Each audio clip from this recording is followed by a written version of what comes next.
Do you hate the thought of working past 55 or 60? Do you hate not being able to live the life you deserve today? Do you hate not knowing what your financial future looks like? It's time to stop doing what you hate. Here's your host, Mr. Harold Green.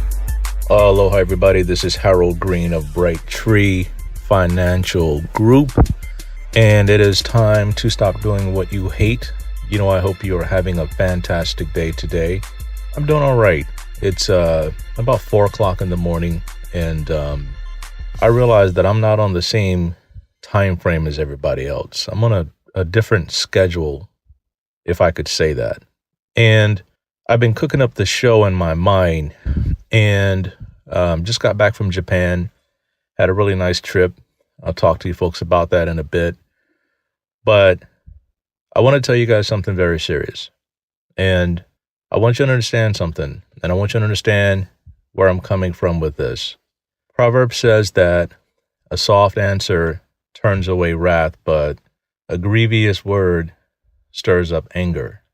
And that's Proverbs 15, chapter 15, verse 1. It's always my goal to help people get from where they are today to where they really want to be. But I've come to realize that I can't drag people to a level of success if they're not willing to partner with me, do the things they need to do, follow my lead, be willing to take advice, be willing to offer suggestions. I'm going to let you know it ain't going to work. And my goal is really to make a difference in the lives of others, to help the middle class, because I feel that they are struggling the most. And so please forgive me if I say some words that stir up anger in you. But you know what? I think if you're listening to the show and you're not where you really want to be, somebody's probably going to have to say something to you to make you angry, to make you want to get up and do something about what's going on in your life. So the title of today's show is You Can't Live a Rich Man's Life on Poor Man's Thinking. I'm going to say that again. You can't live a rich man's life on poor man's thinking. So are you ready? 1, 2, 3, let's get it. All right. Just got back from Japan. Like I said, had a great trip. Went to Hokkaido. Never been to Hokkaido before. Got to go see the snow festival this year, the ice festival. Beautiful, sculptured, just objects out of snow and then out of ice. It's almost like crystal. Got some neat pictures. I might have posted some on Facebook if you guys follow me on Facebook. If not, check me out. It's my name, Harold Alfonso Green or Alfonso Green. Either one, and just kind of look at some of the things that I got to experience. And my wife and I watched this documentary series on this guy. I'll just call him Masan for short. But it's the story about the founder of the Nika whiskey factory up in Hokkaido, Japan. And this man was brilliant. Came to America, learned about certain things, whiskey making, went to Scotland, learned about whiskey making, met the love of his life, a Japanese guy, ended up marrying a girl from Scotland, took her back to Japan, and he started the Nika whiskey factory or company. And it's a very, very heart-moving story about how this man had to fight for everything, how he had to convince others that, this was a legitimate dream, this was a legitimate thing that he was doing. Went through the World War II or whatever it was when, we had those issues where, the Pearl Harbor, all of that, and the Americans came in and started taking his whiskey. I mean, if you can find the documentary series, it's pretty neat. So I got to realize a dream of mine of going and visiting this factory. We even went to the house of one of the people who helped pay and pave the way with financing for this man's company. And it is it's a very emotional thing to go and experience these things and to realize these dreams. And it was a really good trip. Got to meet with family, got to experience some of the best things in the world over in Tokyo. And, if you've never been to Japan, you got to go because they always do it right. They always work at such a high level. And one of the things I was telling my nephew in Japan, my wife is Japanese. And so we got to go out to dinner with them, travel with them, and just have a good time. And one of the things I shared with him is that I'm always impressed when I go to Japan, because no matter what a person does, they always do their best to do it at a high level. Whether it is sweeping the floor, there's a process to sweeping the floor. Whether it's cooking the French fries, there's a process for that. Whether it's cleaning the windows, there's a process for that. They are meticulously devoted to attention to detail. And what does that got to do with living a rich man's life on poor man's thinking? I'm going to tell you straight up. It's all about the effort. It's all about the effort and what you're willing to put into it. And I'm going to go through the show. I'm going to give it the best that I can give it right now. I'm a little bit jet lagged, but the show, it has to come out. I don't know why it's coming out. It's like a baby that needs to be delivered. When it's time to go, it's time to go. Whether you just went to sleep, the baby's coming, you got to get it out. And that's how I'm going to treat this show. All right. So maybe a little screaming in here, maybe a little, a little pain, but we'll see where it goes. All right. So coming back from Japan, and I'm going to start with this because it got me a little bit bothered. And when I fly, I don't fly private yet. I fly first class everywhere I go. I ain't embarrassed to say that, because that was a goal of mine a long time ago. It was a purpose of mine not to have to stand there and be packed in the back like tuna fish and sardines in a can. It was my goal. I got tired of that. I got tired of dealing with things where people were acting crazy on the plane. I got tired of that. I said, so until I can get to flying private, I'm going to fly first class. And I told my wife that. I said, look, we're not flying coach again. I don't care how cheap it is. So don't bother me with that mindset of, why do you want to pay, $1,000 more for a ticket? I said, it's not about that. We're not going to go there, because I made it a goal of mine. And I decided to work as hard as I possibly can in order to make that happen. I do that by making a difference in the lives of other people. And like I said, I think I'm okay at it. I want to be great at it. I'm trying to get there, but that was part of my purpose. So we flew Japan Airlines, and Japan Airlines has something they call the Sky Suite. And, you can look it up. The Sky Suite is where you can kind of walk into your little cubicle or whatever it is. And, you have your privacy, and people really can't bother you or see you. And so it's pretty cool. So we were able to book that. And so on the way back, and, they're telling us to line up by groups or whatever it might be. And so, we got there, and we one of the first in line or whatever it was. And you had the people in the economy thing lining up against the wall because, they want to, try to make sure that they can be able to stow their luggage and stuff or whatever they have, because in coach, there's not enough space. So people don't want to pay the extra baggage fees in some cases. And so they try to get in there and pack all their stuff in. And this one guy just started going off. He started talking about, man, these people must be pretty special flying first class and blah, blah, blah. If I'm going to pay that much for a seat, it better come with a massage chair and all this and that. I almost turned to him, but soft answer turns away wrath, but a grievous word stirs up anger. So I said, you know what, I'm going to let this one go, because here's the problem. That dude didn't understand what it took for me to be able to make that happen for me and my wife.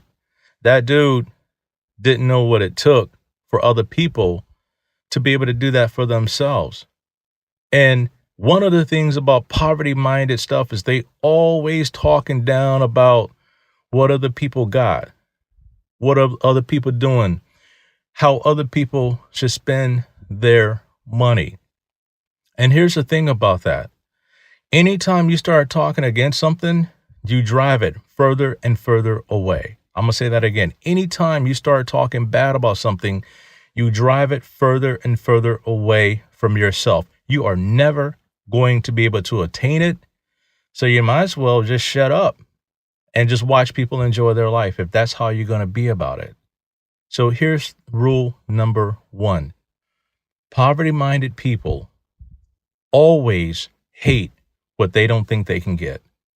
Poverty-minded people always hate what they don't think that they can have. And that ain't a rich person's problem. That's their problem.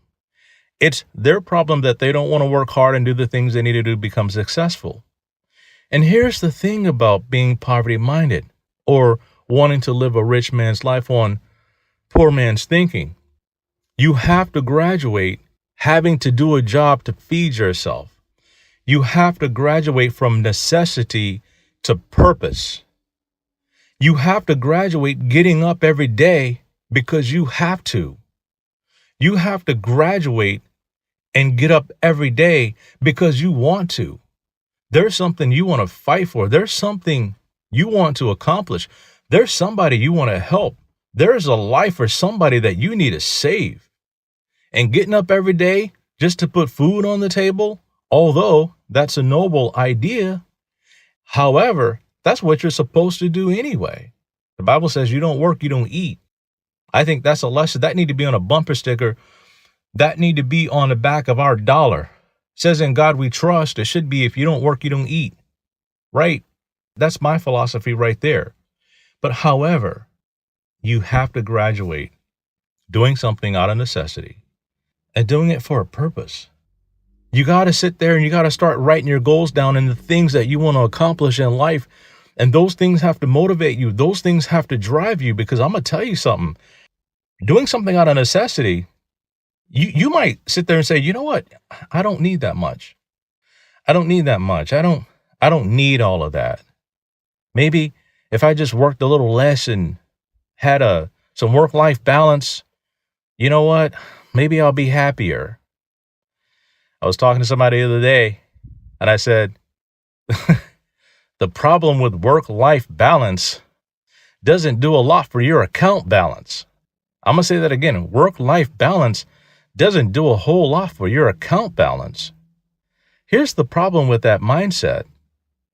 Everybody ought to have things that are equally weighted. You ought to be equally weighted, even keeled in all areas of your life. Your marriage, you got to spend time with your wife and nurture that relationship. Got to have a purpose for that. Your children, you got to have a purpose for them, right? Yeah, they can have their own goals and dreams, but my purpose was to raise kids that are going to do great things in the world. Whatever those great things are is up to them to decide. That's between them and the Lord to decide what their ultimate purpose is. But I didn't want to raise drug addicts. I didn't want to raise gangbangers. I didn't want to raise career criminals. I wanted to raise people that other people would respect. That was my purpose for my kids, and what they did with that, that's up to them. But if you're coming at this from a poverty mindset, you may think a little bit differently about your kids and how you raise them. I'm not going to get into that too much. Maybe that's another show, right? But graduating the necessity of having to get up and make money to pay bills, man, that gets you tired. That gets you tired. So I'm part of the Porsche Club Hawaii. It's not a huge club, but you got some very wealthy people in that club with some very fun cars. Very fun cars. Very interesting stories. So we get together probably every quarter or something like that, and we do a drive around the island, and you know, you get to talk to the guys, and you know, they talk about the specs, and just there's ladies in the club too with Porsches, so don't get me wrong, right? Equal opportunity, right? You work hard, you got money, you can buy whatever you want. You ain't got to be a man to own a certain type of car. That's gone. Those days are gone. You can have whatever you want if you work for it. So here we go again. So we're out there, and the leader of the group at the time, his name was Andy. And Andy was a disabled veteran. Andy is an amputee. And Andy, pretty cool guy. So we had our windows down and stuff. And so we're rolling up to the beach park, and, you know, there's spaces. So we all start lining up and backing our cars in and stuff. And here we go again. This guy These guys love their cars more than themselves. This guy, he's parking in a handicap spot. He must be pretty special. So Andy gets out with one leg. And I just wanted to like go and beat the guy in the head. But again, soft answer turns away wrath, but a grievous word stirs up anger. And so we just looked at the dude, and, Andy got out, and you could see that he's an amputee. But Andy doesn't have the handicap sticker in his car because Andy doesn't drive his Porsche like he's handicapped. Andy drives his Porsche like he's a world champion race car driver. This guy's pretty good. But again, poverty-minded people hate what they don't think they can have. And you know what? I used to have that same mindset. Who would pay that much for a car? It's stupid. You can do something else with the money. I didn't realize that I was putting my mouth against what my future could be holding for me. Prosperity. Now, I'm going to tell you, this ain't for everybody. All right. And I'm not telling you should ascribe to having, nice things and all that stuff. But here's what I'm going to tell you straight up. Having nice things, doing great things for your family, making a difference in society is a byproduct of your success. It is not everything. It is a byproduct of your success. And so when you graduate going from being necessity-minded to being purpose-minded, these are the fruits of the labor. They just kind of happen because you switch from being necessity-minded to purpose-driven. Purpose-driven. You guys probably heard a book about the purpose-driven life. I'm not going to get into that because I don't believe some of the stuff that they talk about, but I have my own way of thinking and being right with the Lord and my own way of understanding what he has for me and the kind of life that he wants to have. So when people start talking about stuff and they don't really understand what they're saying, it sounds great, but man, I got to tune that stuff out and I got to tune in and I got to get tuned up with what I'm supposed to be doing. You can't have a rich man's life on poor man's thinking. And the things that drive people who have wealth and success are different than the things that drive people that have a different mindset. It can be upbringing. Yeah, but you know what? Upbringing only goes so far. You can only blame your parents for things that happened in the past so long before you have to make a change and say, you know what? I knew what I grew up with, but you know what? I'm going to move on with my life. Here's another point I want to make. People who are poverty-minded dwell on the past too much. They dwell on past failures too much.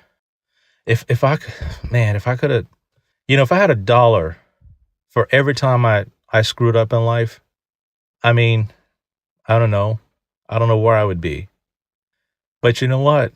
The things that happened to me in the past, I use them to motivate me to move forward and not to allow that to happen again in my life.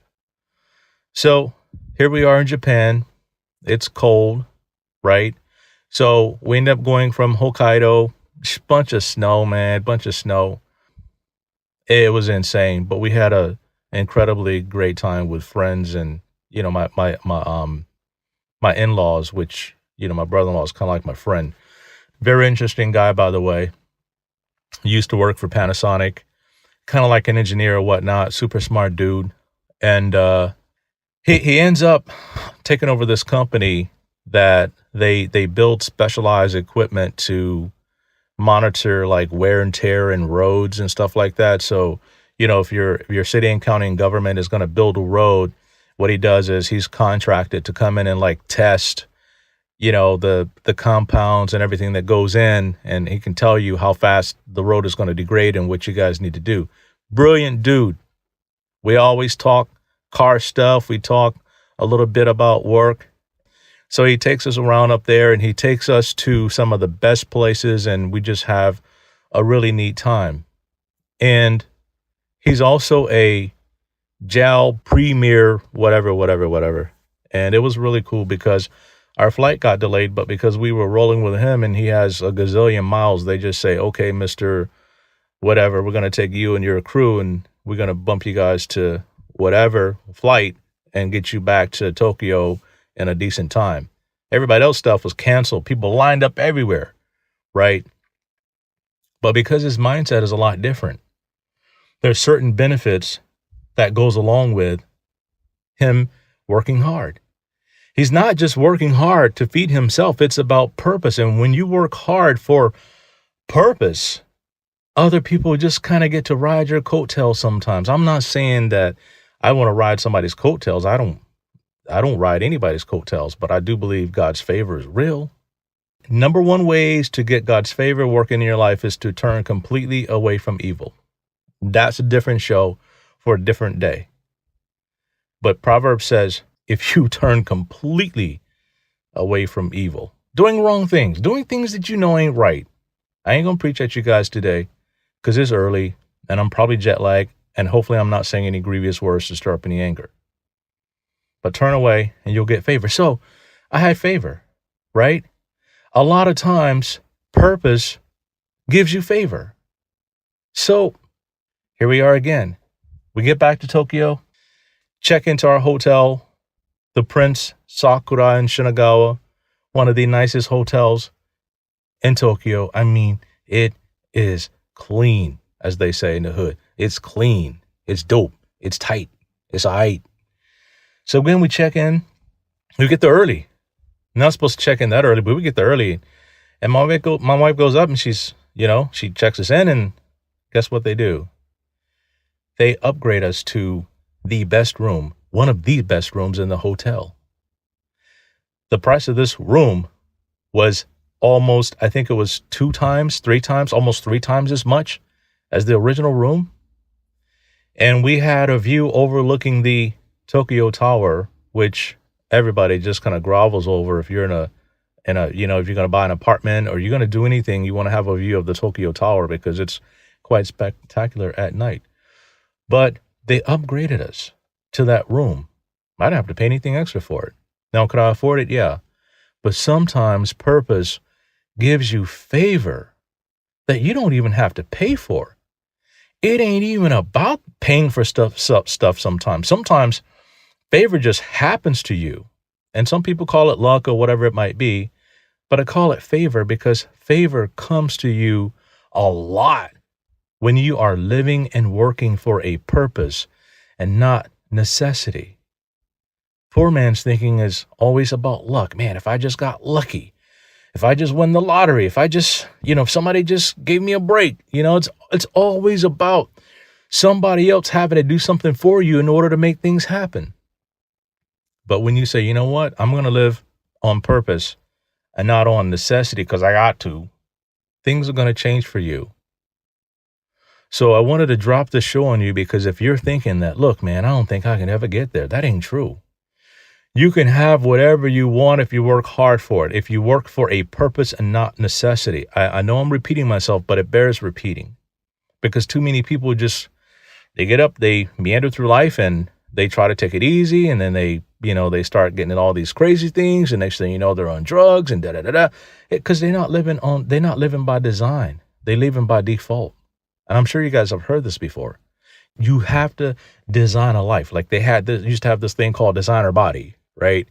You got to have a designer life, right? You got to design your life because you only get one, okay? You only get one. You don't get two. You don't get to live twice and come back, right? You only live once, and then there's the judgment, as the word says. Live once, and then there's the end. And so you got to make the best of it. And so I wanted to share with you guys the show, share it with you all. Want to give you some encouragement that you can make it happen. And finances should not be an obstacle for us to make things happen in life. But you know what? Finances are an obstacle. They're an obstacle for a lot of different things because not all of us were born with a trust fund. However, you can create a trust fund if you work for purpose and design. You can create trust funds for your kids and your family and generations. You'll be able to do that once you begin to define your purpose. And one of the things I do with folks is I help them with their finances. We create a game plan, and then we put that plan into place. But my job is to work with the financial side while you work on your purpose side. Your purpose will generate you the revenue to fund your financial plan. That's not the problem. So if you got your purpose going, great. But if the finances are a little janky, as they say, and you need to have that stuff looked at and checked out to make sure that your plan is operating efficiently and as smoothly as that can possibly be, then look me up. Check in the show notes. Get on my schedule. Call Beverly at the office, 808-521-4401. Let her know you want to talk to me for a little bit. She'll work something out. The first appointment is free. I'm going to keep it for free. I was going to charge for it before, but you know what? I think is worth my time. And, you're trying to invest in your life and you're trying to get better. Then I don't mind sparing a few minutes to talk to you about, getting from where you are today to where you want to be. I don't have a problem with that. If I find out that you're not about what you need to be about, I'm going to tell you, sorry, it's not worth my time because you ain't serious. You ain't serious. And a lot of people, that's the problem. They say they want stuff, but they don't want what they say they want. They don't want what they say they want. You know why? Because a lot of times, like I said at my show last time, enduring the pain of getting wealth, they don't like the pain. A lot of times, the first sign of pain, people run away. And that's another point. You can't run away at the first sign of pain. And poverty-minded people, guess what they do? They always running away from something. There's always some kind of excuse. There's always a reason why this can't happen. There's always a reason why that can't happen. There's always somebody else's fault. Running away, making excuses. You can't run and hide. You can't. Because eventually things are going to find you and they're going to catch up with you. And Proverbs talks about that. When you don't do the things you need to do, poverty will show up at your door like an armed man, demanding whatever it needs to demand from you. And you have no choice but to pay up, regardless of what it takes. That's why we need to live by purpose and not necessity. Because when we're living by purpose, man, we can meet whatever necessity that comes up, not a problem. The washer breaks, go get a new one. The dryer breaks, go get a new one. The car breaks, go get another one. Something happens to the AC, go get a new one. When you live by purpose, problems are not that big. We magnify the problems in our life. That's another point of the poverty mindset. Always magnifying problems. They get cut on the finger, man. It seems like they're going to lose an arm or something. You met those people? Everything is 10 times as bad as it is. And you know what happens when you do that? You call more problems into your life. You call those things that you speak the loudest about. You call those things into your life that you speak the loudest about and the most about. The word says you shall have whatsoever you say. And you have to be careful what you're constantly saying. You're going to have to be careful what you're putting out there. All right. So if you're putting positive things out there, you get positive things coming back at you. You put horrible things out there, you're going to get horrible things coming back at you because your mouth, your words are seeds that you sow. And I want to sow these seeds and these words into your life, and hopefully they spring up and produce a crop, right? 30, 60, 100-fold return, whatever it might be. But we got to go from living by necessity to living by purpose. So thank you very much for tuning in today. Man, I hope this show blesses you and take you to a whole new level. Looking forward to having a conversation with you folks. If you want to talk to me about your finances, I don't talk to people about their marriages and all that stuff. That ain't what I do. So if you got those kind of problems, you got to go get some professional help, right? We talking about money, M-O-N-E-Y, money, right? Some people call it wealth. It's money, right? People ask me what I do. I'm a money manager. It's easy to understand. Wealth management. Most people are like, well, wealth, what does that mean? Right? Money manager. That's what I do. I help people manage money. I manage it for them. I invest it. We do different things. That's what I do. And I want to help you if that's what you need help with, right? I want to be a part of your team. If you meet the criteria, I want to be a part of your team. I want to partner with you to do great things in life, to have great stories you can tell to your friends and your families, to help you become somebody that is respected and that other people look up to because you are living by purpose and not by default or necessity. So thank you.